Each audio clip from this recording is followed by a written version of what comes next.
Hello, I'm Stanley Lucian. Welcome to the HTS Epoll. It's your opportunity to weigh in on the most pressing issues of the day. The recent admission by St. Lucia's Police Commissioner of missing evidence in two high-profile cases, the 2013 in-custody death of Shakadan Daniel and the 2018 murder of Kimberly DeLeon, has renewed calls for an independent body to investigate the police, while establishing an oversight commission separate from the already established complaints unit for misconduct could enhance public trust and accountability. Some worry it may complicate the legal process and undermine police authority. A dedicated body could provide greater accountability and transparency, yet some worry it may erode authority and morale of the police force itself, potentially leading to a less cooperative environment. The series of events underscores the potential for systemic failures and critical need for a robust mechanism to probe such matters, thereby addressing potential dereliction of duty. So we ask, should St. Lucia establish an independent oversight body to investigate police-involved cases? We took to the streets to get your opinion, and here's what you had to say. I believe there should absolutely be an independent body investigating this situation. I mean, this has been such high-profile cases for so many years, and families have been waiting to get justice, and up to today, you know, when it seems like maybe they're making some progress, maybe after so many years, we're hearing that the major, the evidences have disappeared. That is totally unacceptable, and there should be an independent investigation in this. I'm very dissatisfied with hearing this news. Yeah, not just the police. Of course, with the police, you cannot have the police investigating the police. It's just like many times we have issues, not just with the police, with Lucilec, with WASCO, and any established body. You have to have independent councils that can give proper judgments, proper justice on issues of that sort, you know.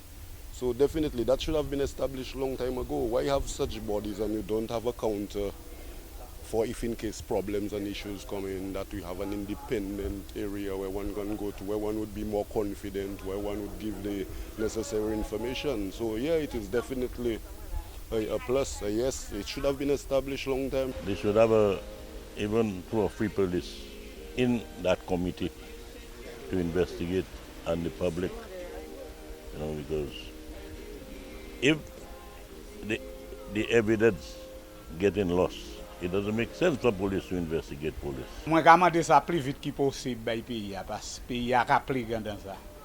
Et que son bail ni pour faire plus vite, le gouvernement ni pour faire plus vite. Mettez en matin indépendant pour garder après ces bails ça dans le pays. Si il pas garder dans ça, il va trouver pays a trouver un problème. Ce pays a besoin ça longtemps même. Et bien ça moi yo peut faire, yo peut mettre des polices et mettre à bord 6 civiliens pour garder en dans ces bails ça dans le pays. Bails ça ka implique pays.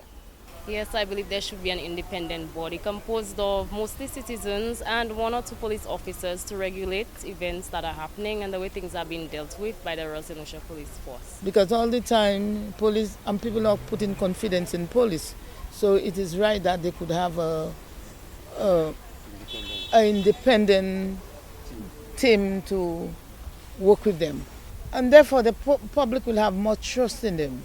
But they should have ordinary citizens in high authority on that board to investigate everything about the police, and not just the police, to investigate a lot of things in St. Lucia. If we had that in place a long time ago, all the missing evidence and all that would not be happening. We would have proper investigation in everything that's happening on the island. So we should go with that. We should have a private body investigating the police.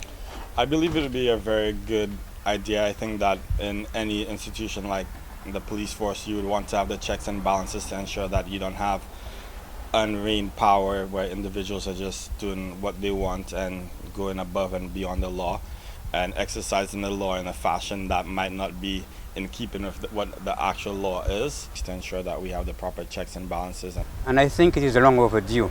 already there is a considerable degree of mistrust between the police and the public. And of late, especially the recent comments coming out of the police force, is not anything to encourage trust in the police. And if the public have issues with the police, I think it is necessary for there to be an